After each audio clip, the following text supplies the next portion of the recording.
ఏమండి, ఎందుకండి మనకిప్పుడు గొడవలు పడుతుంటాయి? అది నన్ను అడుగుతావేంటే? అసలు గొడవలు పడేదే నీ వల్ల. అందుకే ఇంక నుంచి మనకి గొడవలు ఉండకూడదండి.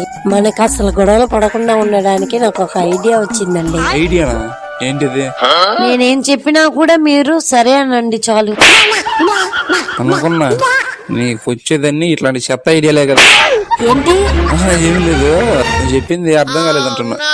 ఏం లేదండి, నేను షాపింగ్ వెళ్దామంటే మీరు సరే అనండి, నేను సినిమాకి వెళ్దామంటే మీరు సరే అనండి, నేను ఏదైనా హోటల్కి వెళ్ళి బిర్యానీ తిందామంటే సరేనండి చాలు, అంతే. ఇన్నిట్లకి సరే అనాలంటే నేను చెప్పినప్పుడు కూడా నువ్వు సరే అనాలి. ఎప్పుడు? నీ వంట బాగాలేదన్నప్పుడు. అంటే నేను చేసిన వంట బాగలేదనే కదా మీరు అంటుండేది? అబ్బే నేను అలా అనలా, నువ్వు చేసే వంట సూపర్ ఉంటది, భలే ఉంటది. మాట మార్చకండి. అసలు నేను చేసే వంటకి ఎంతమంది ఫ్యాన్స్ ఉన్నారో తెలుసా? తెలీదు.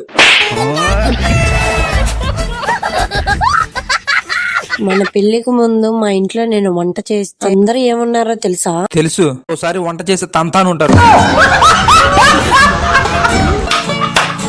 కానివ్వండి, ఇలానే అంటున్నాను. ఏదో రోజు నా ఇలువ, నా వంట ఇలువ తెలుస్తుంది, అప్పుడు చెప్తా. ప్లీజ్, పొరపాటును కూడా నేను మర్చిపోయి నిన్ను వంట చేయమంటే అసలు చేయబాకు. మీరు అలానే అంటున్నాండి, నేను మా పుట్టింటికి వెళ్ళిపోతాను. పోతాను పోతాను అంటుంటావు కానీ ఎప్పుడు పోతావో చెప్పవు. చచ్చిపోవాలనిపిస్తుంది.